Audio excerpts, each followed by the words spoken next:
It would have been nice to catch Martin on his birthday. 3rd of July 2010, beautiful Martin is born. That's right. I'm here with his wonderful mum, Sarah. That I know from very early on, was it sort of an acceptance from you to know, okay, well, this is going to be a different kind of childhood. We're going to have to work very hard here. I don't know whether there was a...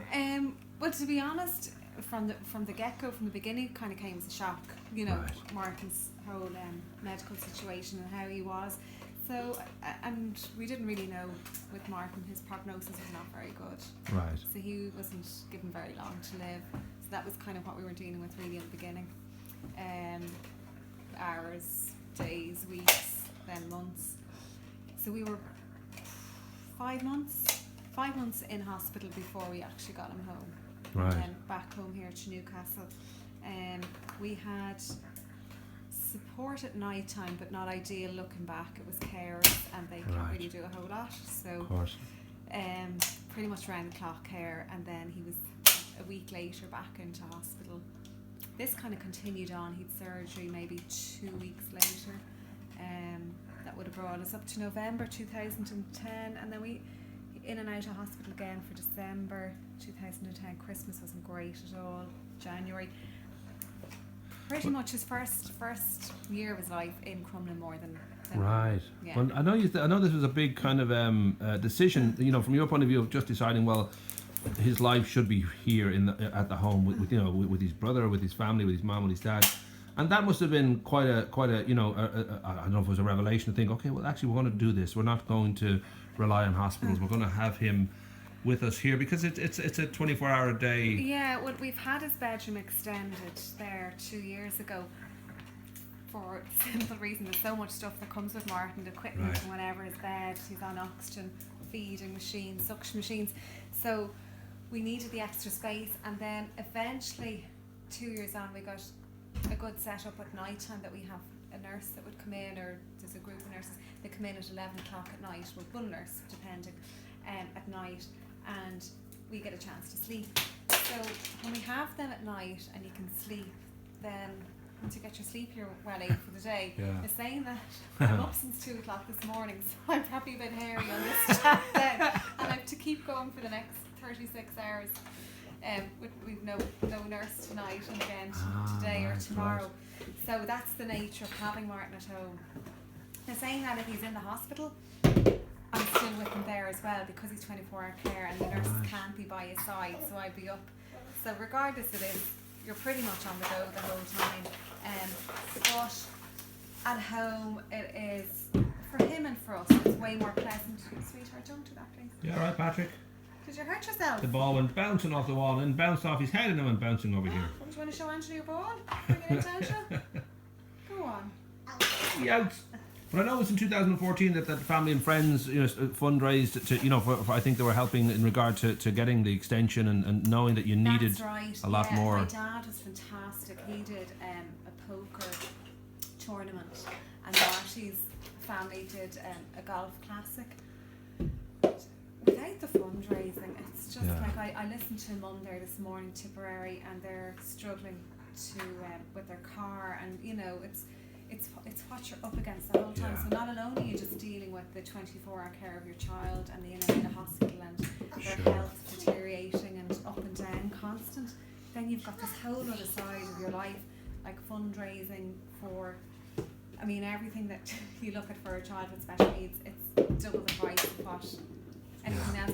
Even doing an extension, Right. people might do extensions on their house, but we're doing extension with disability in mind, so everything hoist, bedroom, Gotcha. wet room, so Right. it just bumps up the cost. So the fundraise is fantastic, because this room is quite a small room. We're in a bungalow, luckily for Martin, but Right. saying that, we're quite, space is quite tight, so the fundraise is fantastic, and it just meant paying the mortgage is steep enough for my husband to never mind having to pay a loan on top of that. So family were great, and I just kind of saved to taking out another big hefty loan to do that. Well, I became aware only recently of the lovely Martin through the Newcastle kind of fundraiser in the Castle Inn. That's right. I know the Newcastle's new resident Hosier even turned up, which was kind of a Andrew, as we know, he's fantastic. Himself and his family as well. They're great. His mum and his dad, his brother. Right. They were great support. Yeah, there was a pub quiz on Right. that night. Actually, the whole event started with a nurse, Martin's nurse, Carmel, super nurse. She decided for some time now that she wanted to do something just to help us out. And the timing was perfect because Martin, as you can see, is a big lad. We're hopefully now getting a wheelchair after a year and a half's wait, but hopefully now in the next 2 weeks. And with that, it means that we need to change our car to get a wheelchair on board. Our car wasn't suitable. Martin's outgrown his car seat, so it meant we needed to get a van with a ramp suitable just to wheel him in. So the timing was great on Carmel's behalf, and she started to do this fundraising, initiated it, and then she was doing this grand raffle, and she just said to me, Sarah, it'd be great if we had somebody somebody she knows he was a neighbour. So he applied, he was very good, really accommodated his family, and they came down, and then we did a pub quiz on that night, and even joined in the pub quiz, the family too. And we had another great band before the after, friend of mine I used to work with, Bridget, her son James, and he's in this before the after group, super group, so they played for us. And then we had the pub quiz, like I said, and we had then Andrew drawing the raffle tickets later on the night. So all in all, it was a great turnout. It is wonderful that communities will, I think, everybody, especially parents, will recognise, the kind of need to help people in these situations, and it is wonderful how communities pull together again and again. I'm wondering how on the government side, how you feel about the services that are available to you. You say you waited a year and a half for a wheelchair. I don't know if that's just financial or whether that's just really good old government red tape. Right. Budget, yeah, everything is obstacles we're up against. At the moment we're fighting for this. Yeah, there's so many obstacles. The Children's Hospital is something that we're hugely passionate about, this new Children's Hospital. Yeah. And we're on this campaign really because we know what's right and what's wrong for the kids, and we see it, we're the ones that are using the hospital all the time. So that's another kind of thing that you want to do so much, you become so passionate, but it's hard to kind of follow on. Well, there's only so many hours in a day as well, exactly, especially when your days are inundated with emails. I'd love to go along, meet with various different people and try and do our very best to change the government's view on our future hospital location, really, to be honest. The plans, we've no problem with the plans, it's just the location, putting a hospital in the city centre. So we went along to gave our group, I'm a member of the Connolly for Kids group, they gave us a hearing there last week, and it really presented me why I'm on this campaign, because Martin came with me, 2 boys came with me, I managed to get a nurse to come along, that's how I need a nurse to travel with Martin. And we went into Leinster House, the city centre. And the thing that we're campaigning, one of the things we're campaigning against is the access, the parking, the accessibility of the James's site that they've proposed for the Children's Hospital. And I had to circle around 3 times trying to get parking for Martin. It was really a nightmare. I missed doing 2 interviews just to help our campaign because I had to do that, and eventually got him parking. And it really wasn't ideal, because as fantastic as it is that I now have this new disability vehicle thanks to the Fundraising, family, friends and local community. Anyway, we parked, eventually got a parking space, and the ramp to come down, I was out on the road. Now luckily I do have a nurse with me, so she had to stop the traffic to allow Martin to come out, which I just feel is a basic right. But hence why I feel, look, we have to try and fight this battle to move from the James's site. We'll let the James's site be the what they propose for the Connolly site, right, and what they propose for Tallaght to have them as satellite centres, But for the really, really needy children like Martin, that are going to be in the hospital long term, months after months, weeks after weeks, to give us the Connolly site, which is, M50 access, 75% people coming up from the country. I'm still baffled as to, that's the thing, I'm baffled as to how they don't, kind of basically accept that is a very simple necessity, that you've access to the actual group of people that make these decisions. Right. And they're not people with kids like Martin. There's they're looking after, there's a small group of consultants that they're looking after. They talk about the teaching.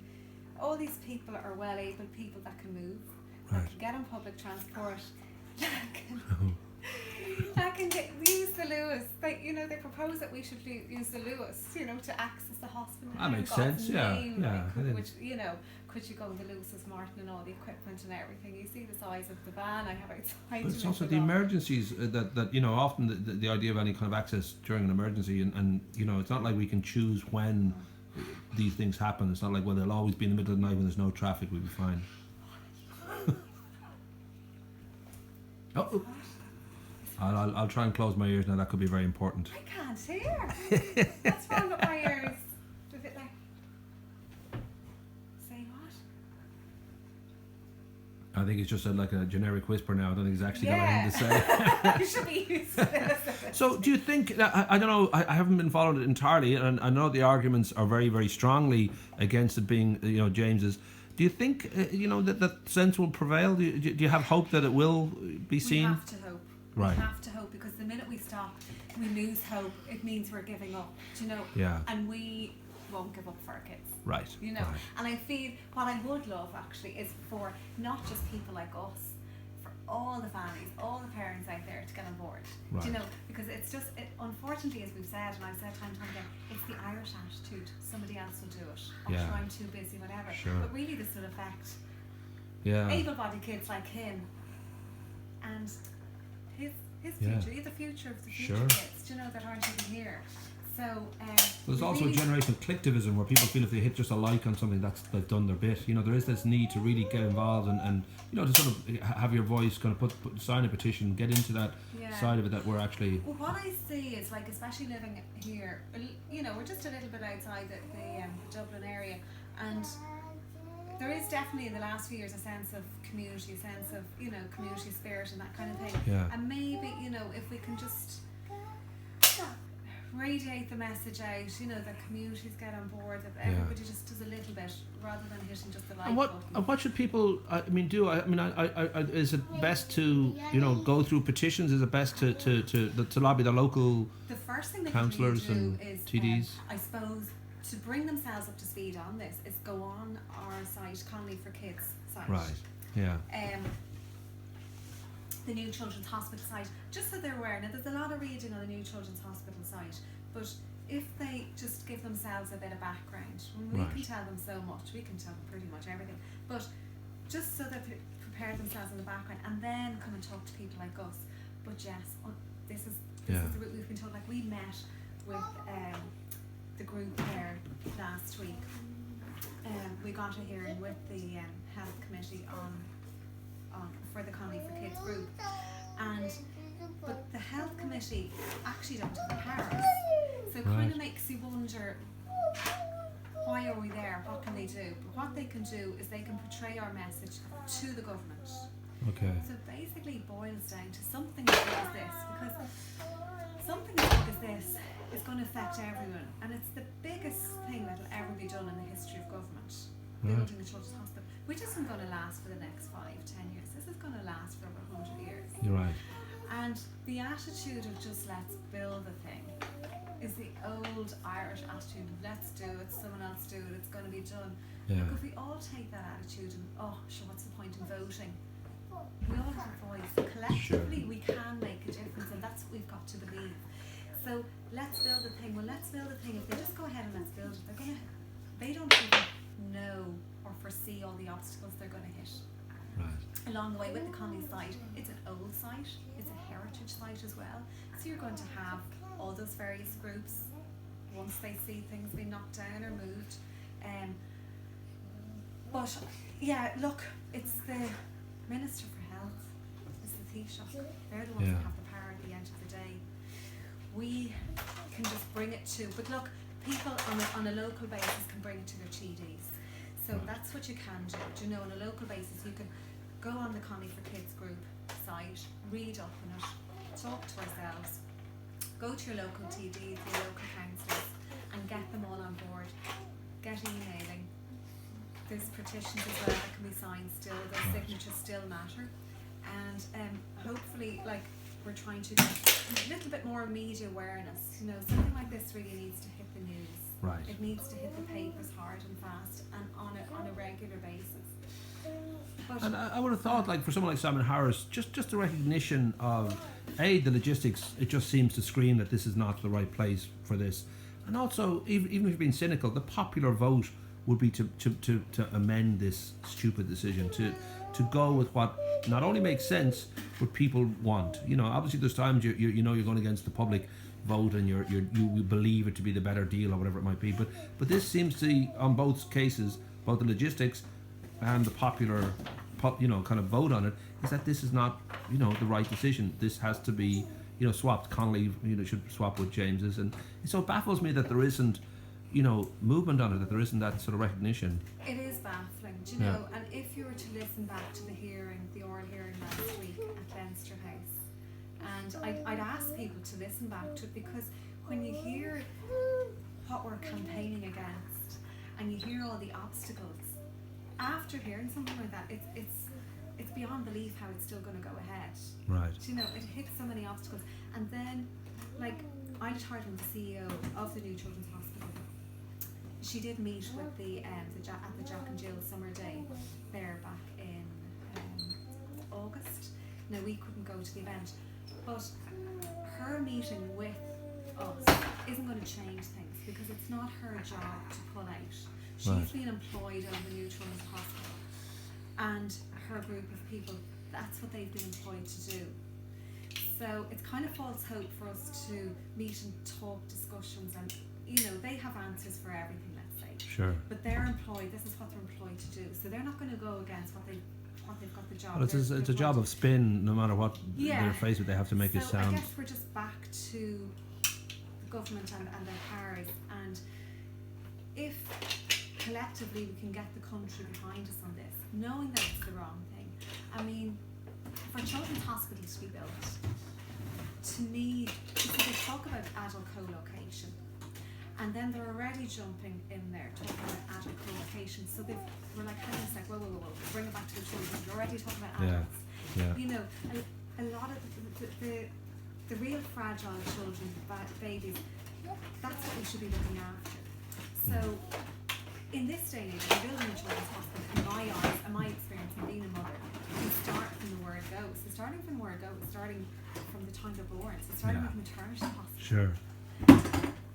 The priority is not to have the adult hospital. Ideally, if we could have all three. Of course. But the priority to us is to start with the maternity hospital, then the children's hospital, then the adult hospital. When they talk about transfer, somebody who is a child. I'll give it close. Patrick, just for a second now, just while we're recording this, the noise has to be a little bit lower, because otherwise we won't be able to hear your mum. Just if you're making lots of noise, we won't be able to hear your mum. Is that all right? Good. Just for about 2 minutes, and then we'll be able to play properly. Thank you. Thanks, Patrick. But yes, sorry. So look, my answer to this really is, children by the time they reach 16, 18, however sick they are, they still have that bit more, they have a lot more strength. Sure. Than a fragile baby that's only hours, days, weeks. It's much easier for them to get the Lewis as well. Pardon me? Much easier to get the Lewis when you're 16 than when you're 4 months old or a year old. But for a fragile baby, for babies that are transferred to the Children's Hospital, they're airlifted, let's say, Air Corps helicopters. They're actually not able to land at this New Children's Hospital. Parachute, maybe it's a parachute. They have to land at the Royal Kilmainham Hospital. Right. And then they're met by an ambulance and transferred across. Now you think about the logistics of this. A baby that might have only hours, days to live, sure, but could be saved by a quicker transfer. To take a fragile baby out on a cold winter's night. Yeah. Oh no, it's and then wait for an ambulance. What if there isn't an ambulance there then to meet? Sure. And if this is in rush hour traffic, there's no park shoulder getting to James's site. That's the thing. There's no logic to it. Now we should just finish by letting people know about as I said, young Martin Gibson O'Gara. If there obviously we'll put links to your own site and more information. Also, the donations are there. Now, I'm sure there'll be more fundraising as well, which we'll keep people up to date in and up to date with. And if there are people out there with ideas for fundraising, of course, it's a nice thing that people sort of come forward with. But yeah, we'll certainly include all the links and make sure that people are aware of what's happening, basically. And that would be great. Yeah, and as I said, I'm hopefully, and Martin, as I said, you're saying the sight isn't perfect, but he obviously can hear us hopefully, and his hearing and his sight are not brilliant, Right. and it just depends. Martin's on a lot over 25 medications a day, so, right, and he's very prone to seizures. He struggles every day with chronic lung disease, but the hearing, sometimes he may be alert, but we're not Right. necessarily sure if he's hearing. He's only Okay. got 60-70% hearing, and then the sight is quite short-sighted as well. But again, he has some vision. It just depends on how alert he is, how medicated he is, just to help control the seizures. So sometimes Right. they can. and you get obviously get reaction then when you recognise that he does sort of hear, Oh hopefully, yeah, and, like there's different times in the day. Like he's not he's not vocal at all. right, He's no cry either. But I do know when he's in pain, and we do get smiles, which is brilliant. You know, not all the time, but when we get them, they're really rewarding. and I'm sure in his mind now he's playing hide and seek with Patrick. He's, I'm sure he recognises Patrick's that this great, guy's full of aren't you? energy, so I'm sure he would just in his own mind, imagination can flip off into having all sorts of games with this little brother. So that's Patrick's kind a of great cool. help, aren't Yeah, you? You a bit That's tired? great. Well, listen, I do think that both obviously with Martin and with the James's thing, people will feel the same way that you do, and we'll try and get as many kind of links and get people to sort of be a little bit more informed, and they can hopefully join in and help in both Yeah, I cases, think ideally people to start getting informed, and then Yeah. we can help them. You know, Exactly, we can so- inform them further, and hopefully collectively we can make a change, make Rock a and difference. roll. Yeah. Lovely. Say goodbye, Patrick. Are you all right? You have fun today? Bye bye. See you later.